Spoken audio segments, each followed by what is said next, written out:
Welcome to Insights in Sound, where we talk to the people behind the scenes, behind the technology, and behind the music.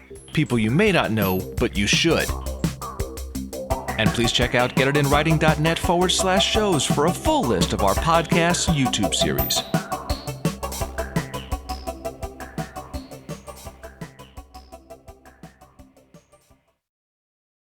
Welcome to Insights in Sound, live from the NAMM show floor.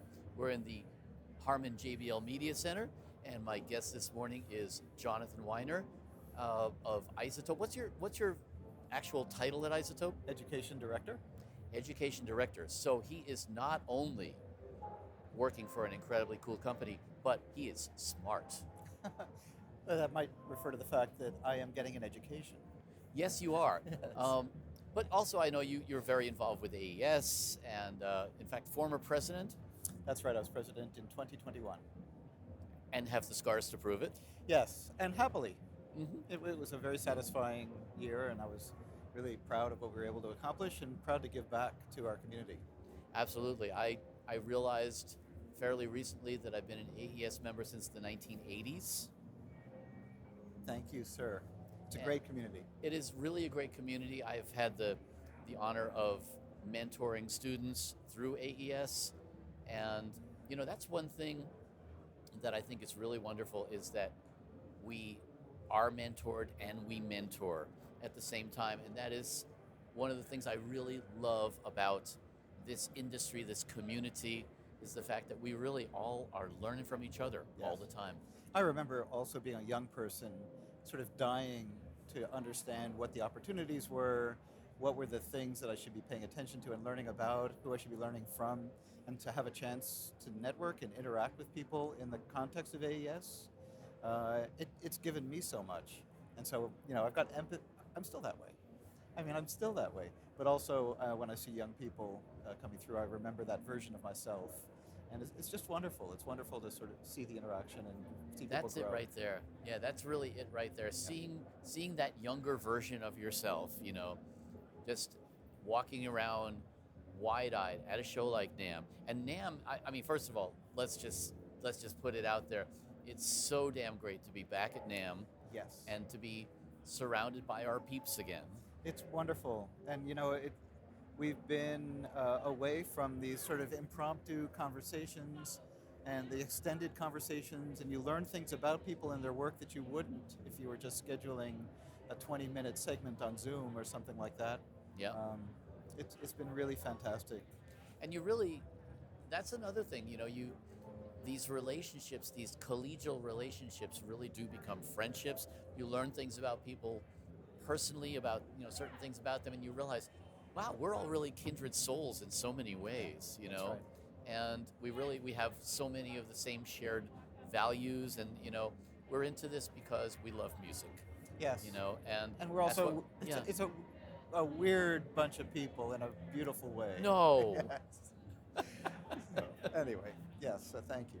It is. We're all basically misfits. Yes. To a certain extent, and that's, I think, one of the things that draws us together. You know, That's right. And I love that. I love the whole left-right brain dichotomy of working in an industry where we're doing things that are highly, highly technical to support something that is truly artistic, creative, and really totally unpredictable. You know, you're right. It's actually quite a young discipline.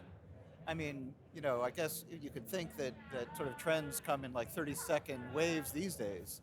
But I mean, audio, the idea of marrying technology to art and expression in the way that we do now with audio and with video, and it's a relatively new thing, and it's amazing. It's really amazing, and I think we're still just learning.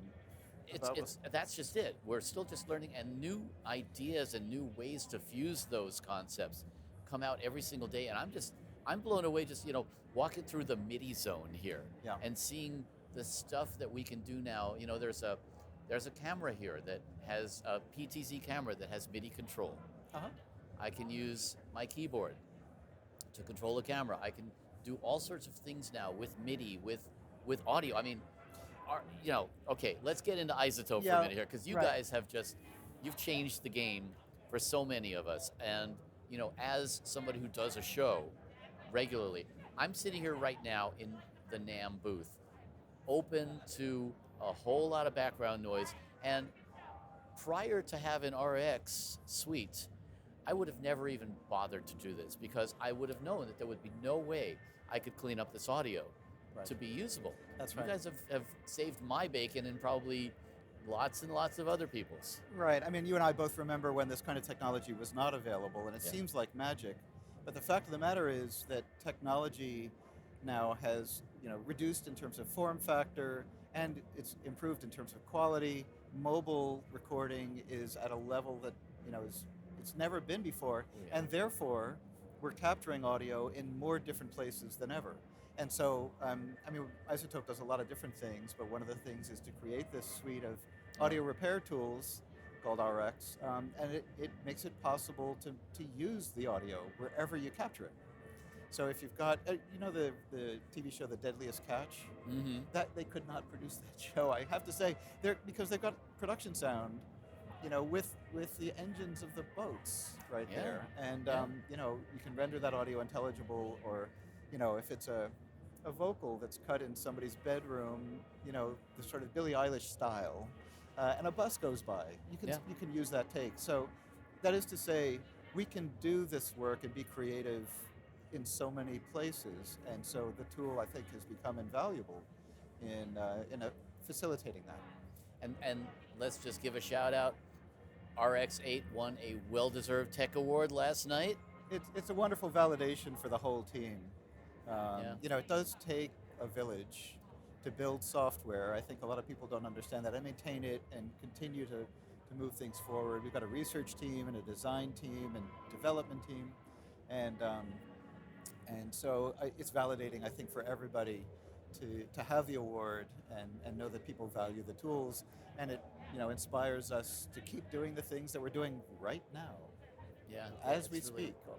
Yeah, exactly. And that's, like I say, this, by the time you see this, it will have been cleaned up thanks to RX Suite. So thank you for using them. Yeah, and to me, I'm really fascinated with the kind of team that you guys have, because it really is the best of both worlds, the creative and the total techno geek, people with, as I like to say, much bigger pocket protectors than me, and respect to all of these, not only respect to them individually, but respect to the way they manage to merge things together. Yeah.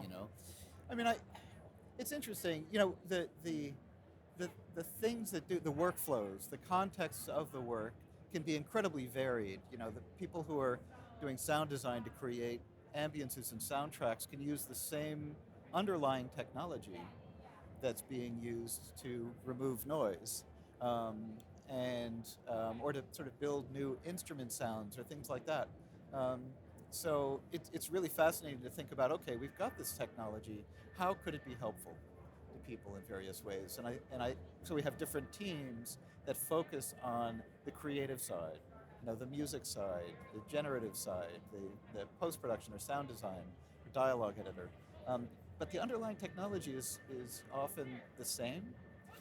But you bring up an interesting point, and I do want to point out that one of the things that I think is, if you want to talk about secrets to success, one of the things that you guys do that I think is very important, a lot of companies do it, so you're not unique in that respect, but you bring in people who have the user experience. Yes. Because you can't design this stuff in a vacuum. You can't design this stuff as an engineer unless you have sat in that seat and you know what it's being used for and you know what it is they're looking for. Yeah, you're absolutely right. And we listen to people, we have robust beta groups, we work with artists.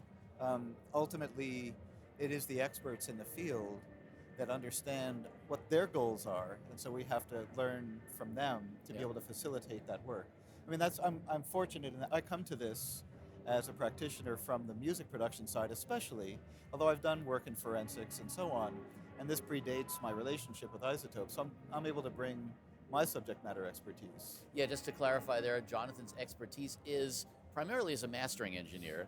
That's right. And quite frankly, a world-renowned mastering engineer. Let's be real here. This man It's is for a you to legend. say. No.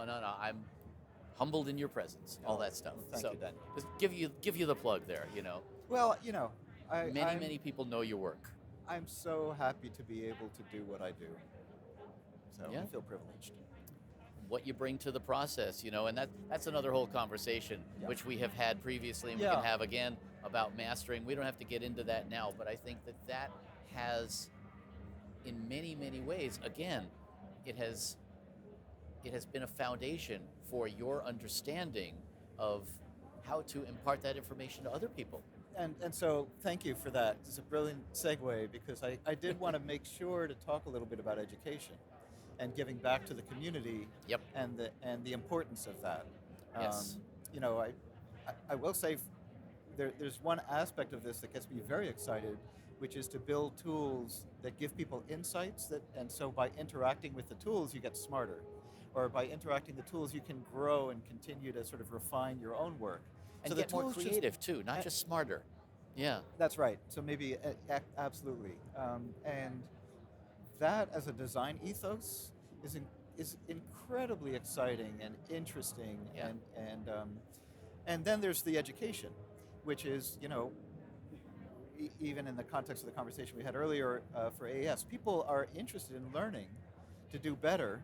And so we do spend time making sure that we provide educational programming for people to make use of without having to own the products necessarily, because we believe that that's an important initiative. It's important to support that in our community. We recognize the value of it and the importance of it. And so we do a lot of educational content, a lot of video series. We'll go out and do mentoring sessions or in-person trainings. And we also do other community work. We have some diversity, equity, and inclusion initiatives, sustainability initiatives, Yeah. and it's I guess you could say it's part of being a responsible citizen of the world to engage in this way, and we can Yeah. do it, and we feel that we should do it, and we. I also think it helps to feed the connective tissue in a way. There are so many different facets of this industry, as we discussed, and I think to be able to support that, it's not only supporting that whole network eco-structure, whatever you want to call it, it helps us. I think I've learned more in being an educator, in teaching other people, than I ever learned without it. That's right. And my original impetus for starting to teach, which was actually 1983, was when I first started teaching audio. That's when I joined AES. Yeah, there you go. But the impetus was, if I can explain this to someone, and have it make sense, and explain it to myself, Mm-hmm. then I will probably, that's the inspiration to learn it and to understand it. Yes. And to sort of prove that I know it. And so I think anybody who has an interest in growing, I would suggest that they try to teach somebody else what they do. And you'll learn so much. Yeah, it's really true, and that's I've done a lot of marketing and PR for companies over the years, and one of the things that I learned in that was to be able to, as you say, explain it concisely. They talk about the elevator pitch and all of that. If you can really put into words what it is you're trying to get across, then yeah, you're going to understand it better, and you're going to be able to do a better job That's right. yourself. That's right. It's really exciting. And I've had a bunch of students here come up to me, and there's actually a bond that you develop. And I think this is true individually, and it is also to some extent true from the perspective of a company. You create a bond with a community when you participate in the community, Yeah. and meet them where they are and give back. So It's true. The more I talk about it, the more excited I get, and I'm already excited. There's nothing like this. There really Yeah. isn't. So to wrap up a little bit, a couple of questions for you. Sure. In terms of what's coming down the line for Izotope, is there anything you can tell me that you wouldn't have to kill me afterwards? Exciting things are coming. We will continue to develop products, bringing in improved workflows, leveraging new technology, and also pushing the boundaries of new technology. That's one of the things that We've been doing that. And we have to keep doing that. Yeah. You know, we can't just stand still and say, well, been there, done that. The technology gets better. I mean, a lot of the developments around machine learning and differentiable DSP and some of these sort of new tools that are available are unlocking new possibilities. So you'll see new stuff. And we're also, you know, one of the things that we have as a challenge, a design challenge, is that we make tools that are, sometimes are complicated. So how can we refine the user experience so that the entry point is not very complicated, but as you want to go deeper, for the advanced user, you can go deeper. And so that's I think right you'll see some new designs that are very exciting. We just released Neutron 4, which is the newest version of our intelligent channel strip. I'd invite anybody to have a look. It definitely presents in a different way, and I think it's very inviting, even for the new user, to sort of start interacting with the tool, and then it leads you into more complexity when you're ready. Yeah, yeah. Okay, last question for you. Okay. Since we're so involved with education, what advice do you give 15-year-old you confronting today's industry? Well, I mean, this may seem overly simplistic. I guess I'll say a few things. First of all, people are very accessible. And if, you know, you don't want to sort of take advantage of that, but if there's something you're especially interested in, if you learned a little bit about it and you want to learn more, I would encourage people to reach out, you know, have an intelligent question that you want to ask, and try to engage the person who's doing something that you admire. Stay interested, keep learning. The networking is really, really important. Set some short-term goals for yourself, knowing full well that, you know, today you may be sitting there thinking, I want to mix films, and you may discover that you're doing podcasting, or that you're mixing records, or that you're working for a technology company 10 years down the road. So be open to the next opportunity, but have some sort of short-term goals and keep learning. And I think I see this get repeated over and over again, that people, they make plans and then 10 years later they look back and think, I had no idea that this is what I would be doing. And they can see how it came about. We make plans and the universe laughs. Yes, right. But it's easy to get sort of discouraged if you sort of think of, you know, everybody as competition. But if you think of it, the world is a resource, and you should focus on sort of your goals, your interests, and, yes. And be kind. Thank you for that one. Yeah. Yes.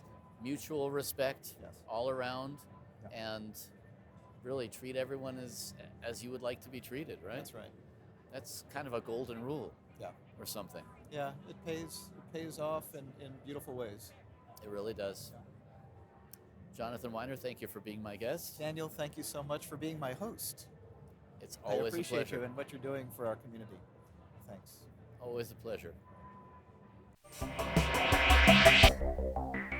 Hey, I'm Daniel Keller. Don't forget to hit the subscribe button and join us each week for Insights in Sound.